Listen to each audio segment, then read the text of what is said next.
Warahmatullahi wabarakatuh. Halo Sobat Pintar, ketemu lagi di Sobat Pintar Podcast. Nah, pada kali ini kita ditemani oleh salah satu narasumber yang sangat spesial, yaitu seorang mahasiswi dari universitas yang cukup terkenal atau bahkan sangat terkenal di Lampung, yaitu Kak Dini. Halo Kak Dini. Halo Kak Tika. Halo Sobat Pintar. Coba Kak Dini boleh nih perkenalkan diri dulu sama Sobat Pintar di rumah. Oke, terima kasih Kak Tika. Halo Sobat Pintar. Perkenalkan, nama saya Dini Indah Nuraini. Sobat Pintar bisa memanggil saya Kak Dini. Oke, terima kasih Kak Tika. Terima kasih Kak Dini. Nah, pada podcast kali ini kita akan membahas satu materi bahasan yang bisa kita bilang sebagai salah satu materi yang penting dan spesial juga nih untuk kita bahas di podcast kita kali ini. Nah, di sini bersama pemateri yang sangat spesial ini, kita akan membahas tentang materi sastra anak. Nah, kali ini Kak Dini datang menemani kita untuk membahas satu pokok bahasan yang sangat spesial, yaitu tentang materi sastra anak. Nah, berbicara tentang sastra anak, kira-kira menurut Kak Dini apa sih pengertian dari sastra anak itu sendiri? Nah, patut diketahui oleh Sobat Pintar, oleh Kak Tika, dan oleh kita semua bahwa sastra anak merupakan sebuah karya sastra yang diperuntukkan untuk anak-anak, yang dimana di dalamnya biasanya berisi mengenai teks fiksi ataupun puisi yang ramah anak dari berbagai kalangan usia. Nah, di dalam karya sastra anak ini biasanya itu bukan biasanya lagi, emang sangat berbeda dengan karya sastra dewasa, yang dimana biasanya menceritakan kisah-kisah yang romans dan mampu meramu cerita menggunakan alur dan konflik yang lebih kompleks. Nah, ya seperti itu. Nah, di dalam karya sastra anak ini biasanya menggunakan bahasa yang sederhana loh Kak Tika. Bahasa yang sederhana? Bahasa yang sederhana itu kira-kira seperti apa sih tadi? Nah, untuk bahasa yang sederhana itu sendiri biasanya adalah bahasa yang mudah dipahami oleh para peserta didik ataupun anak-anak. Nah, bahasanya ini biasanya memiliki ciri-ciri bahasa yang santun, tidak berbelit-belit, dan biasanya alur ceritanya juga cukup sejalan saja gitu. Jadi Sobat Pintar tadi sudah mendengar sendiri kan apa pengertian dari sastra anak. Nah, setelah kita tahu nih apa pengertian dari sastra anak, kita lanjut ke bahasan yang selanjutnya ya. Nah, apa sih ciri-ciri dari sastra anak itu sendiri? Nah, untuk ciri-ciri dari karya sastra anak itu sendiri ya Kak Tika, ada 8 ciri-ciri. Nah, yang pertama adalah mengandung tema yang mendidik. Untuk tema yang mendidik itu artinya di dalam cerita tersebut haruslah mengandung pesan moral yang mampu dijadikan teladan bagi peserta didik dan anak-anak untuk diterapkan dalam kehidupan sehari-hari. Nah, untuk selanjutnya? Untuk yang kedua itu ada mengenai alurnya yang lurus dan tidak berbelit-belit. Nah, seperti yang sudah kita bahas tadi, karena alurnya lurus dan tidak berbelit-belit, maka bahasa yang digunakan pun bahasa yang sederhana yang mudah dipahami oleh peserta didik. Nah, untuk yang ketiga itu menggunakan setting yang ada di sekitar atau yang mampu diimajinasikan oleh anak-anak. Biasanya itu seperti kita membahas di sebuah tempat. Nah, sebuah tempat nih, biasanya di dalam teks fiksi itu di sebuah hutan, di sebuah taman, di sebuah kota, seperti itu. Dan untuk yang keempat itu tokoh dan penokohannya itu mengandung keteladanan yang baik. Nah, Kak Tika sendiri tahu kan cerita Bawang Merah dan Bawang Putih? Tahu dong, Sobat Pintar di rumah juga pasti tahu. Pasti tahu dong. Nah, di dalam cerita Bawang Merah dan Bawang Putih itu, Bawang Putih kan memiliki karakter pembawaan yang baik. Iya, betul. Pembawaan yang baik, yang bijaksana, yang santai. Sedangkan Bawang Merah jahat. Bawang Merah itu jahat. Nah, Nah, seperti itu. Untuk yang selanjutnya itu yang kelima ada gaya bahasanya yang mudah dipahami namun berperan untuk menstimulus perkembangan bahasa anak, yang artinya walaupun bahasa yang digunakan itu cukup sederhana dan yang pasti sahabat pintar juga itu akan mengerti jalan dan alur ceritanya, namun di dalam perkembangan bahasa anak, sobat pintar dan rekan-rekan kita yang lain, untuk kita semua harus mampu mengembangkan sebuah bahasa dari bahasa-bahasa yang sudah ada.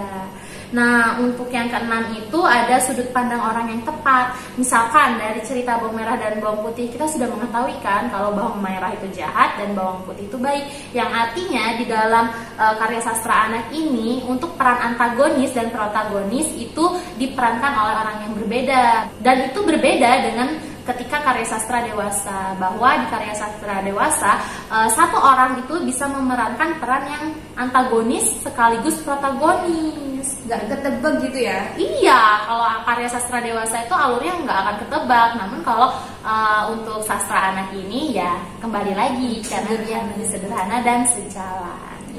Nah, untuk yang ketujuh itu imajinasi masih dalam jangkauan anak-anak. Nah, imajinasi masih dalam jangkauan anak-anak ini biasanya misalkan kita bercerita mengenai fabel. Fabel itu kan cerita tentang tokohnya berupa hewan. Nah, yang artinya di situ anak-anak bisa berimajinasi, hewan yang seperti apa? Oh iya, ada cerita buaya dan kancil nih, gitu.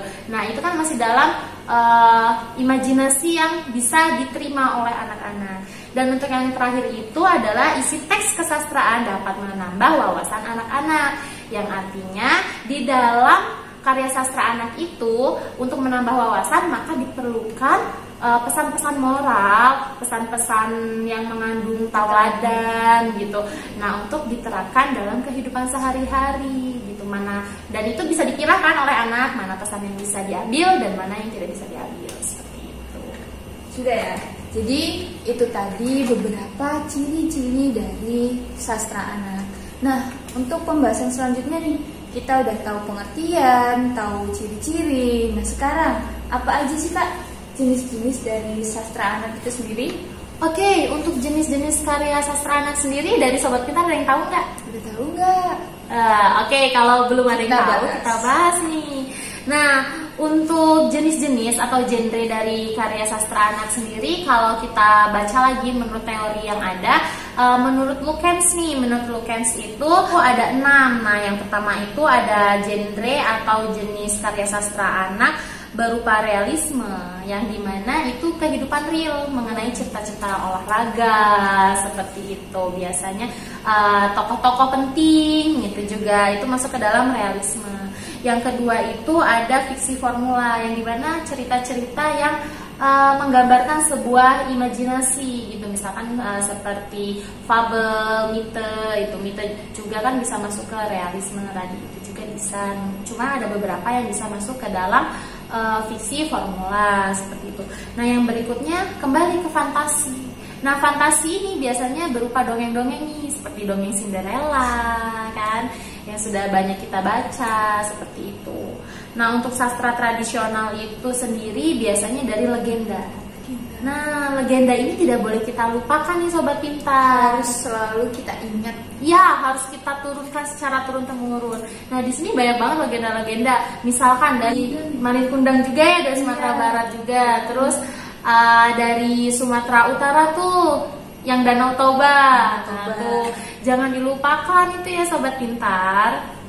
Nah, untuk yang berikutnya itu ada mengenai puisi. Nah, untuk puisi ini sendiri biasanya sudah banyak diterapkan nih di dalam sekolah dasar nih, pembelajaran sekolah dasar. Baik yang anaknya diminta untuk membaca puisi, baik yang peserta didiknya diminta juga untuk membuat sebuah puisi. Nah, itu sudah merupakan kemajuan yang cukup signifikan di dalam dunia pendidikan kita saat ini.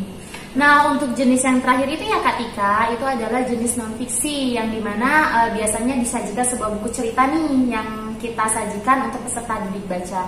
Nah, biasanya di dalam buku cerita tersebut itu menggunakan bahasa yang komunikatif, yang lugas, namun tetap sederhana, seperti itu. Nah, itu tadi beberapa jenis-jenis dari sastra anak.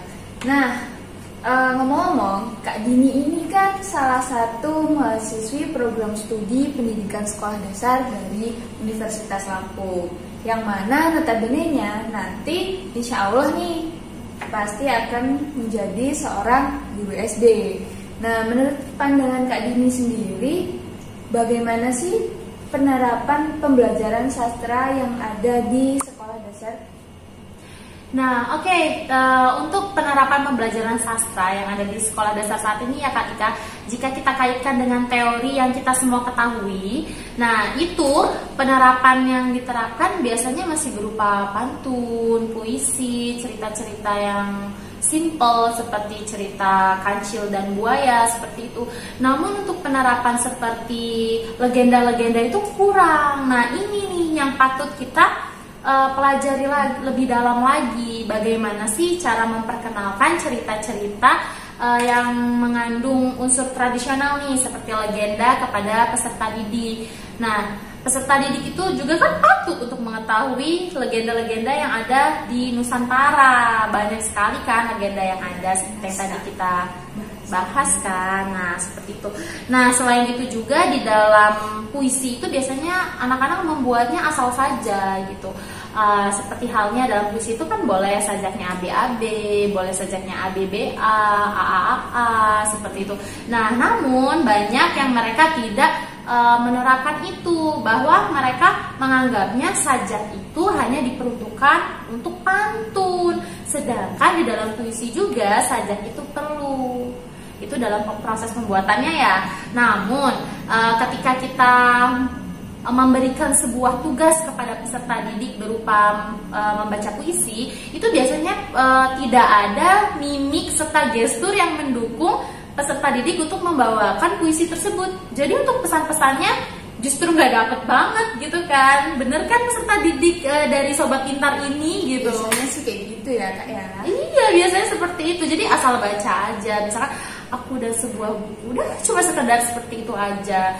Nah, padahal seharusnya dari gestur dan mimik itu para pendengar itu bisa mengetahui nih, wah pesannya itu sangat dalam ya. Oh, ternyata pesannya itu seperti ini. Namun itu semua tidak bisa kita dapatkan karena ya mungkin keterbatasan dan kekurangan kita dalam memberikan sebuah masukan, memberikan sebuah pengajaran kepada peserta didik. Jadi ini merupakan sebuah poin penting dan perlu digarisbawahi, utamanya oleh tenaga pendidiknya terlebih dahulu untuk diajarkan lebih dalam ke peserta didiknya. Seperti itu.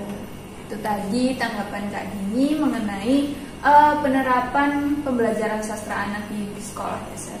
Nah, untuk lebih lanjutnya, bagaimana sih pandangan pribadi Kak Dini sebagai calon pendidik mengenai pentingnya pembelajaran sastra anak pada peserta didik di sekolah dasar itu sendiri? Untuk pentingnya pembelajaran sastra anak ya Kak Tika ya? Iya, benar sekali. Ini tuh jelas sangat penting dong. Sekarang anak-anak mampu berbahasa Inggris, benar kan? Benar. Mampu berbahasa Prancis, Belanda dan sebagainya. Tapi bahasa Indonesia sendiri susah. Lupa.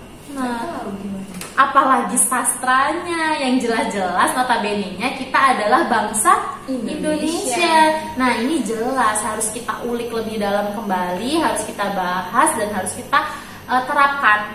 Nah, cara penerapan gagasan sastra anak ini sendiri untuk ke peserta didik itu menurut saya sangat penting dan ini merupakan sebuah poin utama. Bisa dimulai dari peserta didik kelas 1 dengan cara mengajarkan mereka membaca cerita-cerita legenda.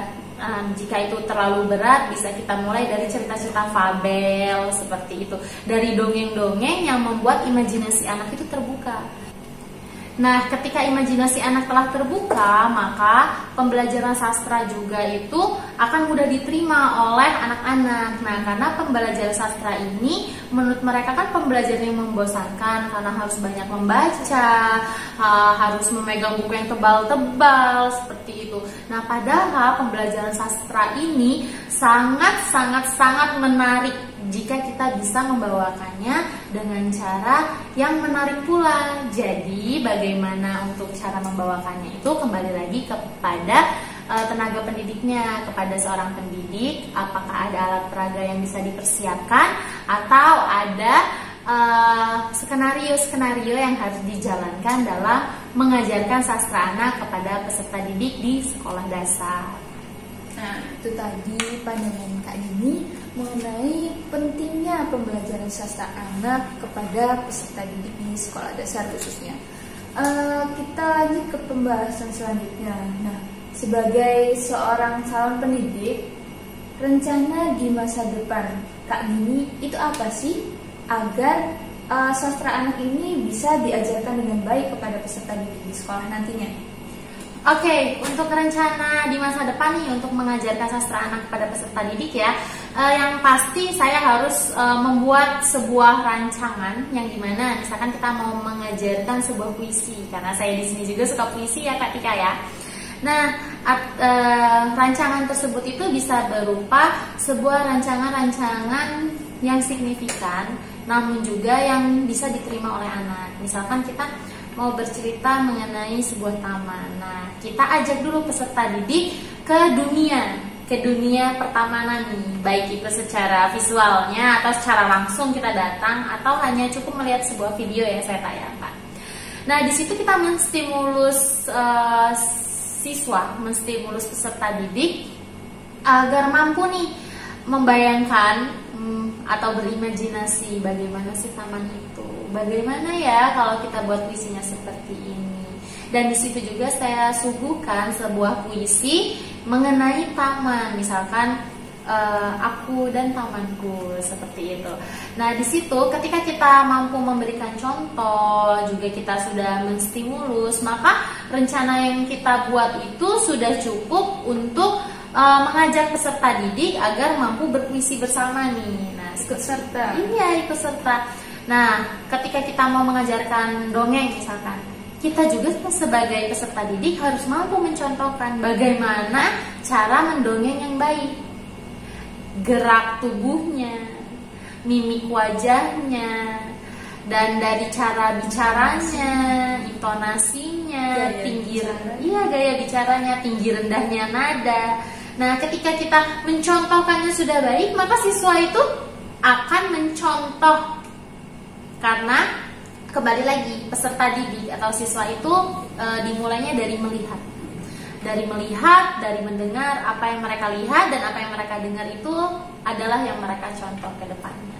Nah, mungkin cara-cara yang simpel seperti itu, dan juga jangan lupa untuk menambahkan alat peraga serta rancangan pembelajaran yang lengkap. Karena ketika kita mengajarkan sesuatu namun kita tidak punya rancangan, ya percuma saja. Itu hanya seperti gundukan tanah yang kita lewati, namun ya udah nggak ada artinya gitu. Siap. Nah, itu tadi kira-kira rancangan Kak Dini ke depannya sebagai seorang calon pendidik untuk mengajarkan sastra anak kepada peserta didiknya nanti. Nah, selanjutnya untuk yang terakhir nih, apa sih implikasi apresiasi karya sastra anak di sekolah? Oke, untuk implikasi apresiasi karya anak di sekolah itu bisa dimulai dengan cara bagaimana anak-anak mampu mengkomunikasikan atau communication skill mereka dalam menanggapi sebuah karya sastra. Misalkan saja kita sajikan sebuah dongeng. Bagaimana tanggapan anak-anak? Apakah anak-anak bisa mengambil intisari dari dongeng tersebut? Nah, ketika anak-anak sudah bisa mengambil intisari dari dongeng tersebut, seperti ini Bu, dari cerita Kancil dan Buaya nih. Kancilnya itu cerdik banget loh Bu, gitu. Buayanya itu licik Bu, tapi karena si kancil ini cerdik, akhirnya kelicikan buaya dapat dipatahkan. Nah, berarti apresiasi karya sastra anak itu mampu berjalan dengan mulus, mampu berjalan dengan cepat, tepat gitu. Karena tanggapan-tanggapan mereka ini sudah sesuai dengan alur yang ada dalam cerita seperti itu. Namun, jika ada beberapa peserta didik yang belum mampu dalam mengimplikasikan apresiasi sastra tersebut, kita sebagai pendidik juga harus pelan-pelan mengajarkan ke mereka. Karena setiap anak itu mempunyai konsep dan konteks yang berbeda dalam pemikiran mereka serta communication skill mereka. Nah, jadi di sini apresiasi sastra bisa kita mulai dari bagaimana tanggapan mereka mengenai karakteristik ataupun bahan-bahan yang kita sajikan, seperti misalnya kata di dongeng, terus juga bisa dari puisi, dari lagu, dari pantun, ataupun dari cerita-cerita legenda yang ada.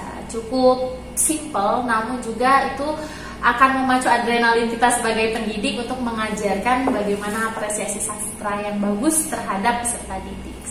Terima kasih. Nah, kita sudah berada di ujung pembahasan kita pada podcast kali ini. Itu tadi pembahasan kita mengenai sastra anak yang sangat seru dan menarik untuk disimak tentunya.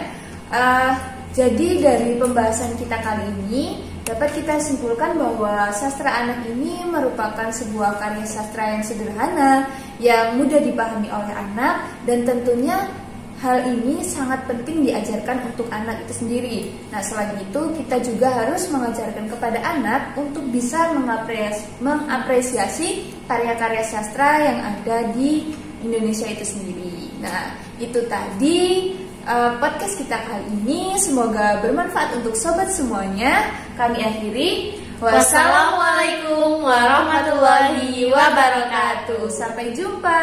Sampai jumpa.